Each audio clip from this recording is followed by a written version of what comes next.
யாக்கோபு எழுதின பொதுவான நிருபம் 4ஆம் அதிகாரம்.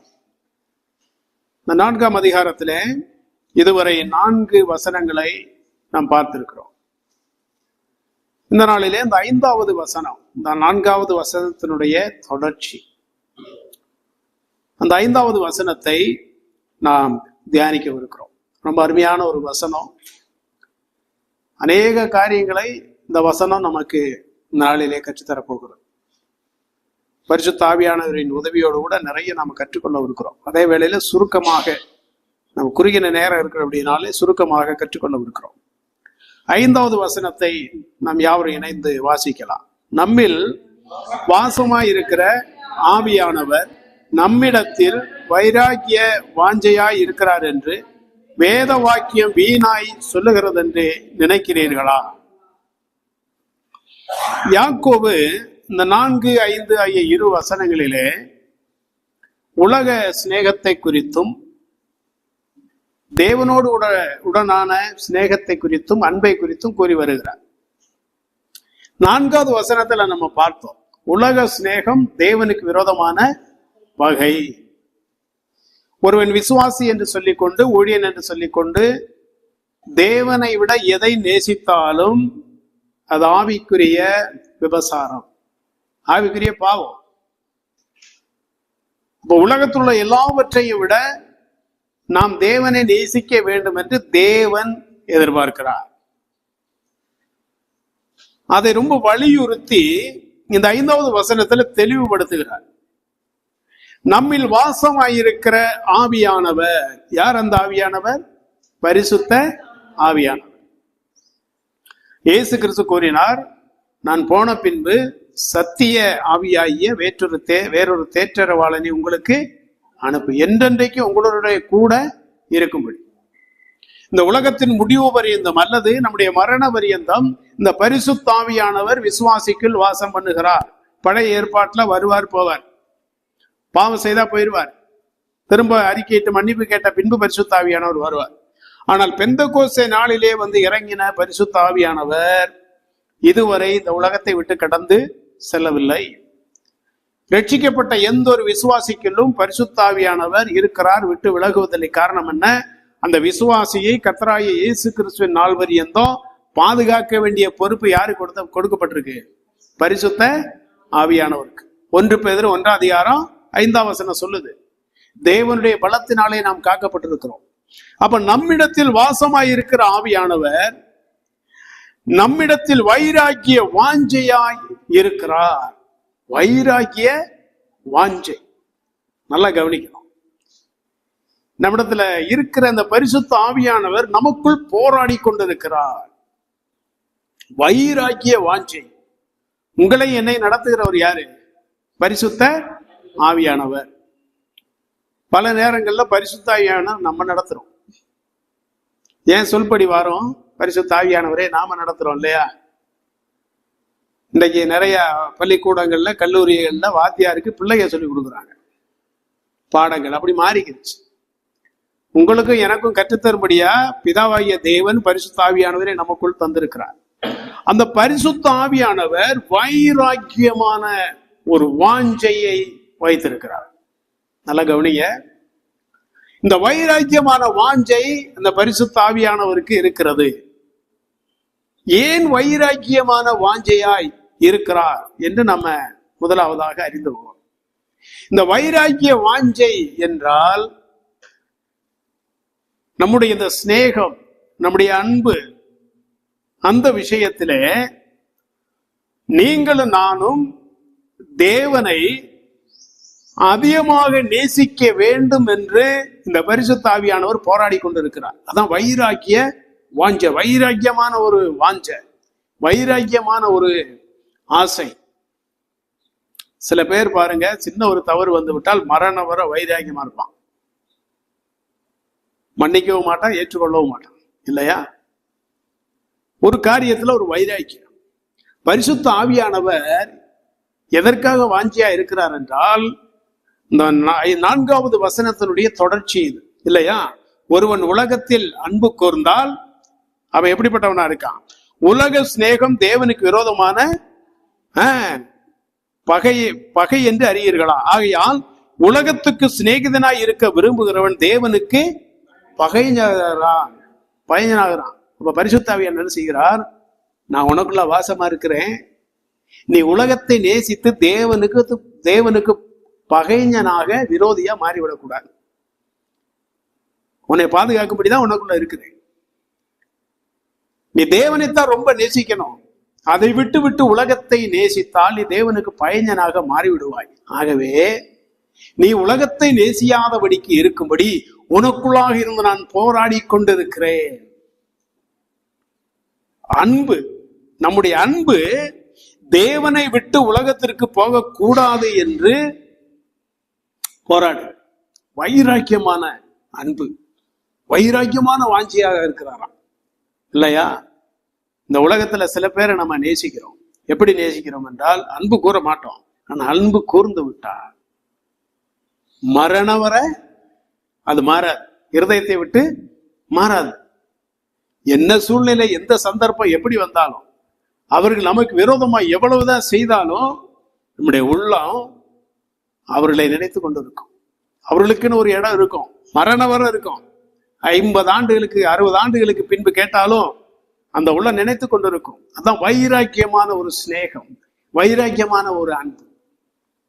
அப்ப பரிசுத்த ஆவியானவர் எதற்காக போராடுகிறார் என்றால், உன்னுடைய அன்பானது தேவனுக்கு மட்டும்தான், உலகத்துக்கு இருக்க கூடாது. நீ தேவனை பூரணமாக நேசித்தால் மற்றவர்களையும் பூரணமாய் நேசிப்பாய். நீ மற்றவர்களை நேசிப்பது போல நடித்தால் தேவனையும் ஏமாற்றுவாய். அப்ப நீ என்ன செய்யணும்? உன்னுடைய அன்பானது யாருக்கு சொந்தம்? தேவனுக்கு தான் சொந்தம். ஏன் தேவனுக்கு சொந்தம்? தேவன் உங்களையும் என்னையும் சொந்தமாக்குவதற்கு என்ன செய்தாரு? அவருடைய குமாரனாகிய இயேசு கிறிஸ்துவை கல்வாரி சிலுவையிலே கொடுத்து அவருடைய ரத்தத்தை சிந்தி, அந்த ரத்தத்தால உங்களையும் என்னையும் விலக்கி வாங்கி இருக்கிறார். 1 பேர்ல வாசிக்கிறோம்.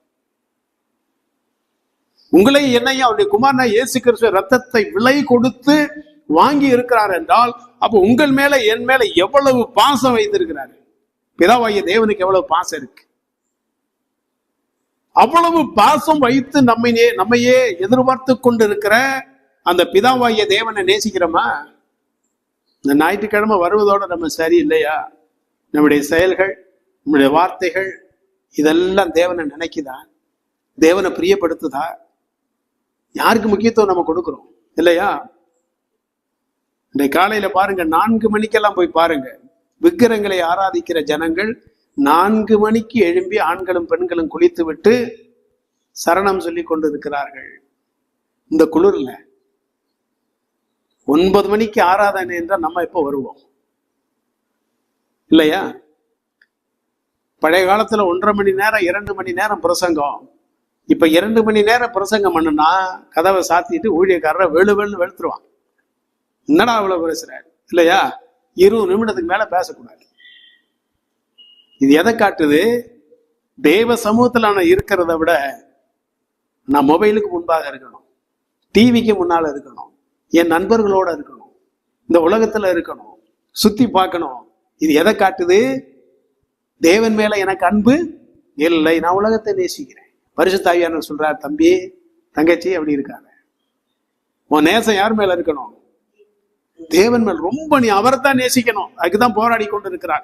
வைராக்கியமான ஒரு வாஞ்சை. 10 நாட்களுக்கு முன்பதாக கேரளாவில் நாம் அருகாமையில் இருக்கு இந்த குமிளி, இங்கிருந்து ஒரு வாலிய பையன் 23 வயது திருவள்ளா என்கிற ஒரு இடத்திலே சென்று அங்க ஹாஸ்டல்ல தங்கி படித்து வருகிறான். அவன் ஒரு கூட உடன் படிக்கிற ஒரு பெண்ணை விரும்புகிறான். அந்த பொண்ணு விரும்புகிறான். இவன் சொன்னா, இங்க பாரு, நீ என்கிட்ட மட்டும்தான் பேசணும், வேற யாரோடையும் நீ பேசக்கூடாது. இந்த பொண்ணு சொல்லிச்சு, இல்ல அப்படியெல்லாம் முடியாது, நான் நேசிக்கிற ஒன்றை மட்டும்தான் நேசிக்கிறேன், ஆனா எல்லாரோடையும் நான் பேசணும் இல்லையா? அது முடியவே முடியாது. பல நாட்கள் போராடினான். இந்த பொண்ணு சொல்லிட்டா நான் பேசிட்டு தான் ஆகணும். ஒரு நாள் மாலை வேலையில என்ன செய்தான், போன் பண்ணான், வீடியோ கால் பண்ணி, நான் பல முறை ஒரு இடத்துல சொன்னேன், நீ எனக்கு மட்டும்தான் சொந்தம், என்கிட்ட மட்டும்தான் பேசணும். அந்த பொண்ணு புரிய வைக்க முயற்சி செய்த, நடக்கல. என்கிட்ட பேசாம மற்ற இடத்துல பேசுகிற இல்ல, எனக்கு கிடைக்கக்கூடிய அன்பை நீ மற்றவங்களுக்கு கொடுக்க கூடாது, நான் என்ன செய்கிறேன் பாரு என்று சொல்லி அவருடைய கண்களுக்கு முன்பதாகவே தற்கொலை செய்து கொண்டான். இந்த பெண் ஓடோடி சென்று கதவை ஆளுகளை அழைத்து கொண்டு போய் கதவை உடைத்து பார்க்கும் போது அவன் மரித்த நிலையில இருக்கிறான்.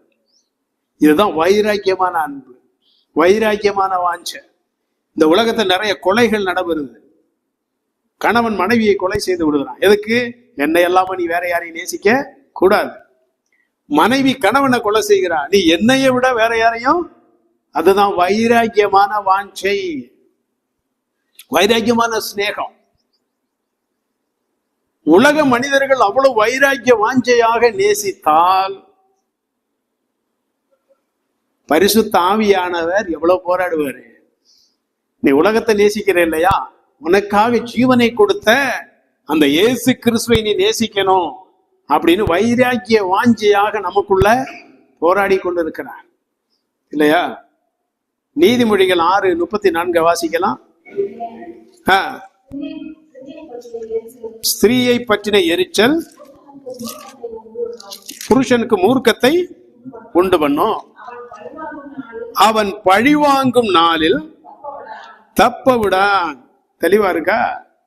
ஸ்திரீயை பற்றின எரிச்சல் புருஷனுக்கு மூர்க்கத்தை உண்டு பண்ணும், அவன் பழிவாங்கும் நாளில் தப்ப விடான். ஒருவன் ஒரு பெண்ணை நேசிக்கிறான் என்றால், அல்லது ஒரு பெண் ஒரு ஆணை நேசிக்கிறார்கள் என்றால், அந்த அன்பு அளவு கடந்து ரொம்ப ஆழமாக சென்று விடும் என்றால் சொல்லி சொல்லி பார்ப்பார்கள். கேட்காவிட்டால் இறுதியில் என்ன செய்வார்கள்? அந்த நபரை கொலையும் செய்வார்கள். நிறைய நடக்குது இல்லையா? நீ என்ன திருமணம் செய்ய முடியுமா? முடியாது, போட்டு ஒரே போடு, என் கூட வாழல, நீ வேணாம், நானும் செத்துறேன் கூட. பழிவாங்க நாளில் தப்ப விடா. அல்லது தன்னைத்தானே மாய்த்துக் கொள்வான். அப்படித்தான் இந்த கேரள வாலிபனும் செய்தான். கேரளாவில் அடிக்கடி இப்படி நடைபெறுது. இந்திய தேசத்துல பல இடங்கள்ல அப்படி நடைபெறுது இல்லையா? ஏனென்றால் அந்த வைராக்கியமான வாஞ்சை. அப்ப உலக மனிதர்களுக்கு எவ்வளவு வைராக்கிய வாஞ்சை இருக்குமே, ஆனால் பரிசுத்த ஆவியானவர் எவ்வளவு வைராக்கிய வாஞ்சையா இருப்பாரு. நீ தேவனைத்தான் நேசிக்கணும். ஆகவே உலக சிநேகம் தேவனுக்கு விரோதமான பகை. நீ தேவனுக்கு கொடுக்க வேண்டிய நேரத்தை, வேலையை, முக்கியத்துவத்தை மற்றவர்களுக்கு நீர் கொடுத்தால் பரிசுத்த ஆவியானவர் உனக்குள்ள ரொம்ப போராடுவார், எனக்குள்ள போராடுவார். என்னப்பா நீ இப்படி செய்யற? உன்னை அழைத்த தேவனை விட்டுட்டு இந்த உலகத்தை போய் நேசிக்கிறியே அப்படி உள்ள போராடுகிறார் இல்லையா? உன்னத பாட்டுக்கு வருவோம், 8ஆம் அதிகாரத்துக்கு வருவோம். அதுல 6வது வசனத்தை வாசிக்கலாம். படிங்க. நீர் என்னை உமது இருதயத்தின் மேல். இங்க மணவாட்டி கூறுகிறார். உன்னத பாட்டு என்பது மணவாளனுக்கும் மணவாட்டிக்கும் இடையேயான ஒரு காரியம். இருவரும் மாறி மாறி பேசிக் கொள்ளுகிறார்கள். நல்லா கவனிக்கலாம் இல்லையா? நல்ல அருமையான ஒரு சப்ஜெக்ட், நம்ம தெரிஞ்சிருக்கணும். இங்கே இந்த மணவாட்டி சாலமோனை பொறுத்த மட்டிலே யாரை மனதில் வைத்து எழுதினான் என்று பார்க்கும்போது சில ஆராய்ச்சியாளர்கள் கூறுகிறார்கள் சூலமித்தி என்பவளை குறித்து. இந்த சூலமித்தி யார் என்று பார்த்தால், இயேசு கிறிஸ்து மத்தேயு 12ஆம் அதிகாரத்துல சொல்லுவார், சேபாவின் ராஜஸ்திரீ, ஒரு கருப்பு இனத்தவள் என்று சொல்லுகிறார்கள் ஆராய்ச்சியாளர்கள் கூறுகிறார்கள். இந்த சேபாவின் ராஜஸ்திரீ சாலமோனை பார்க்க அவருடைய அரண்மனையையும் அவருடைய ஞானத்தையும் பார்க்க வருகிறார். வருவதற்கு 6 மாதத்துக்கு முன்பதாகவே ஒரு கப்பல்ல 4000 வேலையாட்களையும் நிறைய பொன்னையும் வெள்ளியையும் கப்பல்ல அனுப்பி வைக்கிறார். அதன் பின்புதான் அவ வர்றார். அவ வந்து சாலமோனுடைய அரண்மனையை பார்த்த உடனே, கவனிங்க, சாலமோனுடைய அரண்மனை, சாலமோன் அமர்ந்திருக்கிறார். அப்ப இந்த அரண்மனைக்குள்ள அவள் கால் எடுத்து வைக்கும் போது இவள் அணிந்திருக்கிற ஆடையை முழங்கால் வரை தூக்குகிறார். சாலமோன் சிரிக்கிறார். என்ன ராஜாவை பரியாசம் பண்ணி? இது யூத ஆராய்ச்சி நூலில் சொல்லப்பட்ட ஒரு கதை. யூத ஆராய்ச்சி வேதத்துல சொல்லப்படல, யூத ஆராய்ச்சி. இவள் என்ன செய்தால், அவனுடைய அரண்மனையானது கண்ணாடி போல் இருக்கு, காட்சி அளிக்கிறது. அவன் நினைத்தா கீழே தண்ணி இருக்கிறது, வஸ்திரம் நனைந்து போகும், ஆனபடி நல்லா தூக்கி கொள்ளும்னு சொல்லி தூக்குறான். சாலமோன் ராஜா சொன்னார், அப்படி தூக்க வேண்டிய அவசியம் இல்ல, இது கண்ணாடி போன்றது, ஆகவே தண்ணீர் போல காட்சி அளிக்கிறது, உள்ளே வா என்று. அப்பயே வியந்து போனான் சாலமோனுடைய அந்த ஞானத்தை பார்த்து. அப்ப ஒரு நாள் இரவுல இங்க தங்க முடியுமா அப்படின்னு கேட்கிறான். சரி, ஒரு நாள் இரவுல தங்குகிறேன். ஆனால் சாலமோனுக்கு எத்தனை மனைவி? 700 மனைவியும் 300 மறுமனையாட்டிகளும். அதே போல என்னையும் மனைவி ஆக்கிடுவான் அந்த ஆளு, பெரிய ஞானி அப்படின்னு சொல்லி சொல்றா. ஆனா இரவுல நீ என்னை தொடக்கூடாது, என் பக்கத்துல வரக்கூடாது. சாலமன் சொன்னா சரி, ஆனா ஏன் அரண்மனையில் இருக்கிற எதையுமே நீ தொடக்கூடாது, சத்தியம் பண்ணு. சரி, சத்தியம் பண்ணியாச்சு. இரவுல அவளுக்கு தண்ணி தாக எடுக்குது. அங்க ஜாடியில் இருக்கிற தண்ணீரை போய் எடுத்து குடிக்க போன உடனே ராஜா வந்துடுறாரு. சாலமோன் ராஜா, நீ ஃபெயில் ஆயிட்ட, நீ தோற்று போன, நீ எனக்கு மனைவியா தான் இருக்கணும். அப்படி மனைவியாக்கி கொண்டான் என்று யூத ஆராய்ச்சி நூல் கூறுகிறது. அதுல ஒரு மகனும் பிறந்திருக்கிறான் என்று சொல்லுகிறார். அந்த 1000 மனைவிகளை விட இந்த சூலமித்தியை அவன் அதிகமாய் நேசித்ததாக சரித்திரம் கூறுகிறது. இங்க அந்த சூலமித்தி அவளை மனதில் வைத்து சாலமோன் எழுதியிருக்கிறார். இங்க அவ சொல்ற பாருங்க, நீர் என்னை உமது இருதயத்தின் மேல் முத்திரையை போலவும். இருதயத்தின் மேல், நம்ம ஊர்ல பச்சை குத்துவோம் இல்லையா? பழைய நாட்கள்ல திருமணம் செய்ய போகிறவர்களை மறைவான இடங்கள்ல கைகள்ல பச்சை குத்தி விடுவார்கள். இப்ப எல்லாருக்கும் தெரியுற மாதிரி குத்திடலாம் இல்லையா? ஒரு கொலையே நடந்தது. நம்ம முத்துலாவரத்துல இருந்து ஒரு போன பிள்ளைய கோயம்புத்தூர்ல ஒருத்தன் கொலை பண்ணான். எதற்கு? மனைவி இருக்கும் போதே இந்த பெண்ணை அவன் திருமணம் பண்ணிட்டான். இந்த பச்சை குத்தி இந்த பார்க்கல. ஒரு நாள் பார்த்த உடனே, என்ன மனைவி யாரு, எந்த பெண்ணுடைய பேரு? என் மனைவி. அவ பொய் சொல்லி என்னை திருமணம் பண்ணிருக்கியா, விட்டுட்டு வா. இவன் துண்டு துண்டா வெட்டி ஊட்டிக்கு போற பாதையில வந்து போட்டான். இங்க சூலமித்தி கூறுகிறாள், உன் இருதயத்தின் மேல் என்னை முத்திரையாக வையும். சில பேர் என்ன பண்ணுகிறோம், மோதிரத்துல பிரியமானவருடைய பெயரை என்ன செய்கிறோம், மோதிரத்துல பொறித்துக் கொள்றோம். சில பேர் செயின் போட்டு அதுல ஒரு டாலர் எல்லாம் போட்டு அந்த டாலர்ல அந்த பேர் இருக்குது இல்லையா? போடுகிறோமா இல்லையா? காரணம் என்ன? அன்பின் வெளிப்பாடு, நேசத்தின் வெளிப்பாடு. இப்ப சொல்றா, என்னை உமது இருதயத்தின் மேல் முத்திரையை போலவும். ஏசு கிறிஸ்து உங்களை என்னை எங்க வச்சிருக்காரு முத்திரையா?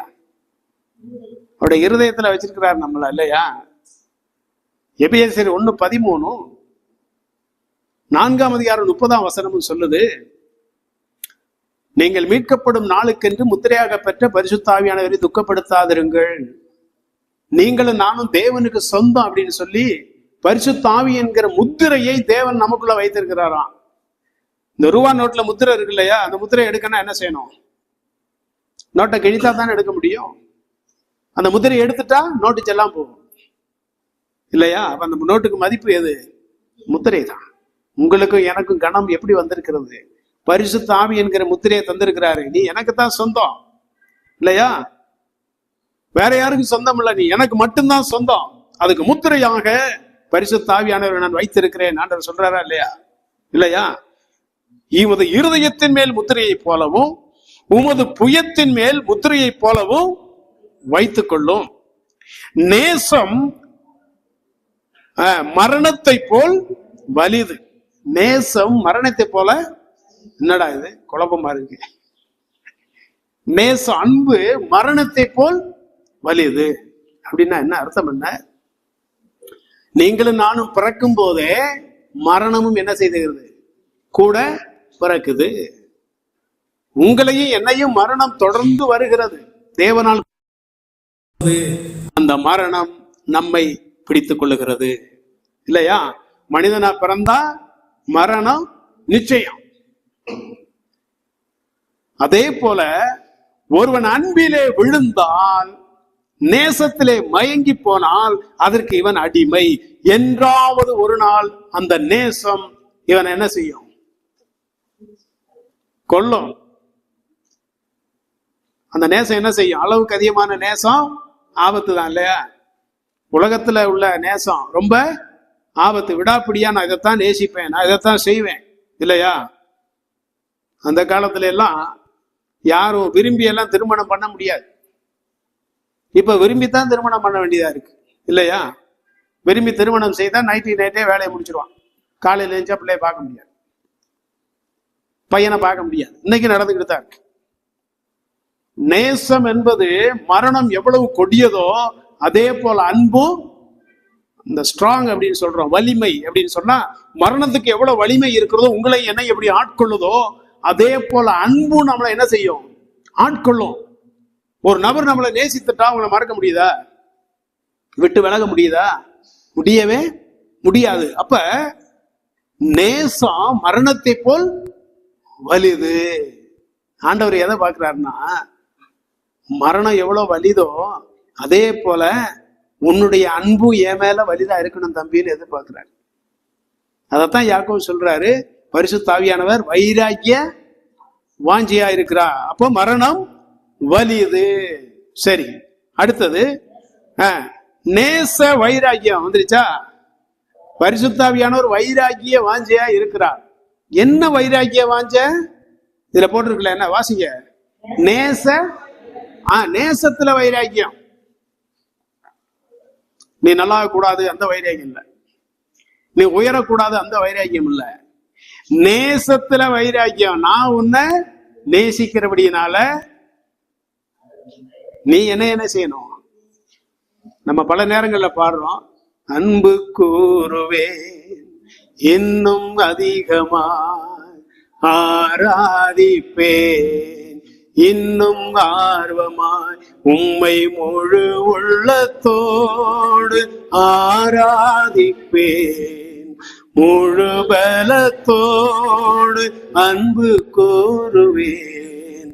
ஆராதனை ஆராதனை ஆராதனை ஆராதனை பாடுறோமா இல்லையா?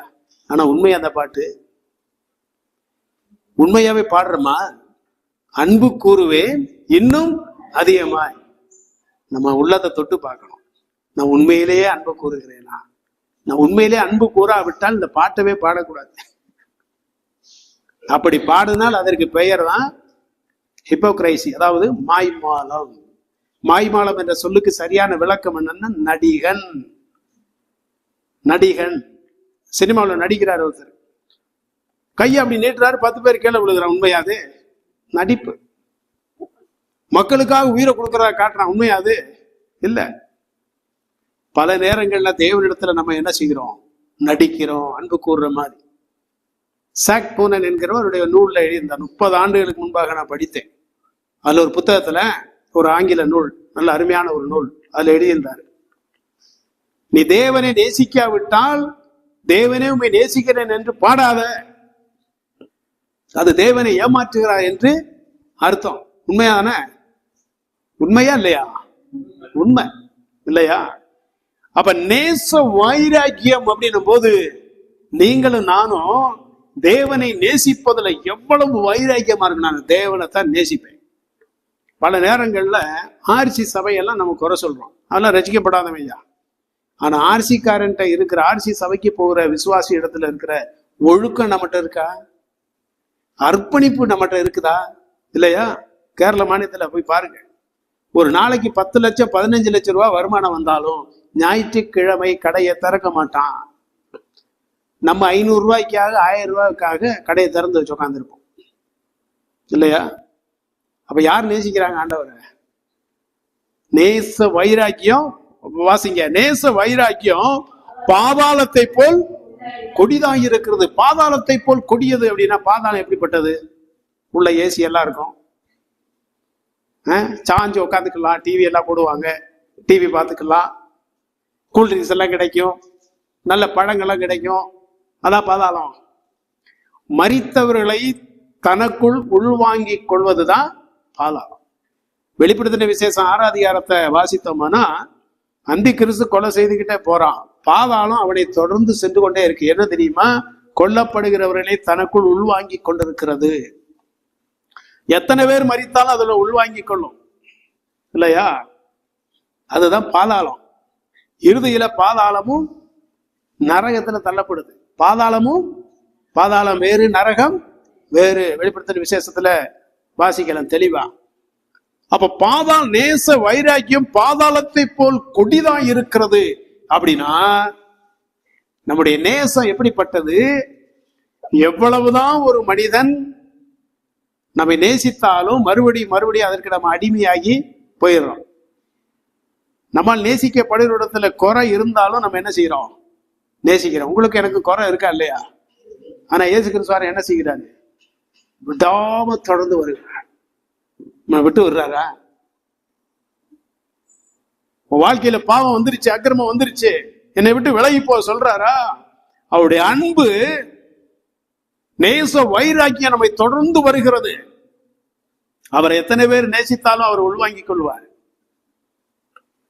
அப்ப நேச வைராக்கியம் பாதாளத்தை விட குடிதான் இருக்கிறது. அப்ப நீங்களும் நானும் இயேசு கிறிஸ்துவை எப்படி நேசிக்கணும்? பரிசுத்த ஆவியானவர் அதற்காகத்தான் போராடுறாரு. பரிசுத்த ஆவியானவர் அதற்காகத்தான் நம்மள நமக்குள்ளாக போராடி கொண்டு இருக்கிறார். அதன் தழல் அக்கினி தழலும் அதன் ஜுவாலை கடும் ஜுவாலையுமாய் இருக்கிறது. எதனுடைய? நேசத்தினுடைய தழல். அப்படின்னா என்ன? தழல்னா என்ன? நெருப்பு நல்லா வெந்த உடனே அந்த விறகு பூரணமா வெந்து போகும். ஆனா அந்த தழல் இருக்கு பாருங்க, உள்ள அது எரிந்துகிட்டே இருக்கும் இல்லையா? வெளிச்சம் கொடுத்துக்கிட்டே இருக்கும், எரிந்து கொண்டே இருக்கும். அன்பு ஒருபோதும் அழியாது. 13 அதிகாரத்துல வாசிக்கிறோம், 1 கொரிந்தியர்ல, தீர்க்க தரிசனங்களானாலும் ஒழிந்து போகும், அந்நிய பாஷைகளானாலும் ஒழிந்து போகும், அன்பு ஒரு காலம் ஒழியாது. தேவனுடைய அன்பு ஒரு காலம் ஒழியாது. ஆனா உங்களுக்கும் எனக்குள்ள இருக்கிற அன்பு பல நேரங்கள்ல ஒழிந்து போதா இல்லையா? தேவனை விட்டு விட்டு வேற யாவது நேசித்தா ஒழிந்து போச்சு. பரிசுத்த ஆவியானவர் சொல்றார், தம்பி அப்படி செய்யாத. நீ வாழ்நாள் முழுவதும் தேவனை வைராக்கியத்தோட நீ நேசிக்கணும். நீ வைராக்கியத்தோட நேசித்தா பாவம் செய்வதற்கு இடமே இல்லை, தேவனை விட்டு விலகுவதற்கும் இடம் இல்லை. அதுக்கு அப்ப அதன் ஜுவாலை கடும் ஜுவாலையுமாய் இருக்கிறது. ஜுவாலைக்கு பக்கத்துல போக முடியுமா? அது பற்றி எரிகிற அக்னி இருக்கு இல்லையா? காட்டு தீயெல்லாம் வரும்போது சென்னையில இருந்து வந்த சில மாணவர்கள் மரித்து போனாங்க. இந்த குரங்கணி பகுதியில, மூணாறு பக்கத்துல குரங்கணி பகுதியில. அவளை கொன்றது எது? அக்னி ஜுவாலை இல்லையா? அன்பு அவ்வளவு பெரியதான், அவ்வளவு வைராக்கியம் உடையது அன்பு. நேசம் அவ்வளவு வைராக்கியம் உடையது. இப்ப பரிசுத்த ஆவியானவர் போராடுகிறார். ஒரு வசனத்தை வாசித்து நம்ம முடிக்கலாம். ரோமர் 8:36 கிறிஸ்துவின் அன்பை விட்டு நம்மை பிரிப்பவன் யார்? உபத்திரவமோ, வியாகுலமோ, துன்பமோ, பசியோ, நிர்வாணமோ, நாசமோசமோ, பட்டயமோ, இவை எல்லாவற்றிலும் நாம் நம்மில் அன்பு கூறுகிறவராலே முற்றும் ஜெயம் கொள்ளுகிறார். போதும். என்ன பிரச்சனையாலும் சரி, பட்டயமோ, பஞ்சமோ, நாச மோசமோ, எதுவும் உங்களையும் என்னையும் கிறிஸ்துவின் அன்பை விட்டு பிரிக்க கூடாது. பவுல் எதுக்கு சொல்றாருன்னா, என்ன பிரச்சனை வந்தாலும் சரிப்பா, உன் அன்பு தேவனை விட்டு விலகவே கூடாது. அந்த அளவுக்கு வைராக்கியமா இருக்கணும் அன்பு அப்படின்னு பரிசுத்த ஆவியானவர் போராடுகிறார். பரிசுத்த ஆவியானவர் போராடி கொண்டிருக்கிறார் இல்லையா? இன்னும் ஒரு வசனத்தை வாசிக்கலாம். ஓசியா 11:8 எப்பிராயிமே, நான் உன்னை எப்படி கைவிடுவேன்? இஸ்ரவேலே, நான் உன்னை எப்படி ஒப்பு கொடுப்பேன்? நான் உன்னை எப்படி ஆத்மாவை போலாக்குவேன்? உன்னை எப்படி செபோயீமை போல வைப்பேன்? என் இருதயம் எனக்குள் குழம்புகிறது, என் பரிதாபங்கள் ஏகமாய். ஆண்டவர் சொல்றாரு, இஸ்ரவேலே, நான் உன்னை எப்படி கைவிடுவேன்? என் உள்ளம் எனக்குள். சொல்றவர் யாரு? கவனிங்க, முடிக்க போறோம். வானத்தையும் பூமியும் சிருஷ்டித்த கர்த்தர் சொல்லுகிறார், மனிதனுடைய உள்ளம் குழம்பலாம், மனிதனுடைய உள்ளம் கலங்கலாம். இங்க தேவன் சொல்லுகிறார், என் உள்ளம் எனக்குள் கலங்குகிறது. இல்லையா? என்ன போட்டிருக்கல? தெளிவா வாசிங்க. என் இருதயம் எனக்குள் குழம்புகிறது. ஏன்? நான் உன்னை எப்படி விட்டு கொடுப்பேன்? நான் உன்னை எப்படி கைவிடுவேன்? ஏனென்றா இஸ்ரவேலே, நான் உன்னை அந்த அளவுக்கு நேசிக்கிறேன். அந்த அளவுக்கு உங்களை என்னை தேவன் நேசிக்கிறார். அந்த அளவுக்கு அவ்வளவு வைராக்கிய வாஞ்சையாக பிதாவாகிய தேவன் நம்மை நேசிக்கும் போது நீங்களும் நானும் எப்படி இருக்கணும்? அவருக்கு எவ்வளவு வைராக்கியம் இருக்கிறதோ நம் மீது, அதே வைராக்கியத்தோடு அவரில் அன்பு கூர்ந்தா உலகத்தை சிநேகித்து தேவனுக்கு பயனராக மாற முடியவே முடியாது. எதற்காகத்தான் பரிசுத்த ஆவியானவர் வைராக்கிய வாஞ்சையாய் நமக்குள் இருக்கிறார். நீ உலகத்தை நேசிக்கவே கூடாது தம்பி. உலகத்தை நோக்கி நீ போகவே கூடாது. உன்னை உயர்த்துவதற்கு அவர் இருக்காரு, உன்னை ஆசீர்வதிக்க அவர் இருக்கிறார். தேவனை உண்மையாய் நேசித்த ஒரு மனிதனை வெட்கப்பட்டு போனதே, உயர்த்தப்பட்டிருக்கிறாங்க, ஆசீர்வதிக்கப்பட்டு இருக்கிறார்கள், உயர்வான நிலைமையிலே இருக்கிறார். உங்களுக்கும் எனக்கும் உயர்வு வேணும்னா நம்ம முயற்சி செய்ய வேண்டாம், கர்த்தர் பார்த்துக் கொள்வார். எளியவனை குப்பையிலிருந்து எடுத்து ராஜாக்கள் மத்தியிலே ராஜாக்களோடு அமர பண்ணுகிற தேவன் உங்களுக்கு எனக்கும் இருக்கிறார். ஆகவே நீங்களும் நானும் செய்ய வேண்டியது, நமக்குள் இருக்கிற பரிசுத்த ஆவியானவர் போராடி நமக்குள்ள போராடும் போது அந்த போராட்டத்துக்கு நம்ம ஒத்துழைப்பு கொடுத்து பிதாவாகிய தேவனைத்தான் நேசிக்கணும், உலகத்தை நேசிக்க கூடாது. உலகத்தை நேசித்தால் தேவனுக்கு நீங்களும் நானும் சத்துருக்களாக மாறிவிடுவோம். கவனத்தோடு இருப்போம், ஜாக்கிரதையோடு இருப்போம். தேவனை நேசிக்க கடமைப்பட்டிருக்கிறோம். அந்த நேசத்தை அவருக்கு வைராக்கிய வாஞ்சியோடு கூட கொடுப்போம். கர்த்தர் நம்மை ஆசீர்வதிப்பாராக.